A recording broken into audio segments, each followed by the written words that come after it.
இப்போ இந்த சொற்களை எல்லாம் பாருங்க, இந்த சொற்களை எல்லாம் நம்ம பேச்சு மொழியில பயன்படுத்திக்கிட்டு இருக்கோம். இதையே அப்படியே எழுத்து மொழிக்கு நம்ம கொண்டு போனா அது வந்து தப்பு.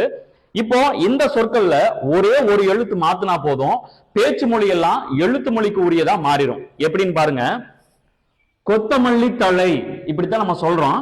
ஆனா எழுத்து மொழியில இப்படி இருக்கக்கூடாது, கொத்துமல்லி தழை அப்படின்னு தான் இருக்கணும். அடுத்து பாருங்க, கருவேப்பிலை இல்ல கறிவேப்பிலை. கத்திரிக்காய் இல்ல கத்தரிக்காய். இங்க தீ வரக்கூடாது, தாதான் வரணும். வெள்ளரிக்காய், ஆனா பேசும்போது நம்ம நிறைய பேரு வெள்ளரிக்காய் அப்படின்னு சரியா தான் பேசுறோம். வெள்ளரிக்காய் இல்ல வெள்ளரிக்காய். பாவக்காய், காய் என்ன பாவம் பண்ணுச்சோ தெரியல, இது பாவக்காய் இல்ல பாகற்காய். கடலைப்பருப்பு இல்ல கடலை பருப்பு. கருணை கிழங்கு, நிறைய இடங்கள்ல கருணை கிழங்க இப்படி எழுதிருக்கிறத நான் பார்த்தேன்.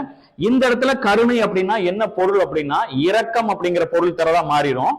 இங்க 3 சுழி நா வந்து வரக்கூடாது, 2 சுழி நா தான் வரணும். அதாவது டன்னகரம் வரக்கூடாது, ரன்னகரம் தான் வரணும். அடுத்து பாருங்க, மணத்தக்காளி இல்ல மணித்தக்காளி.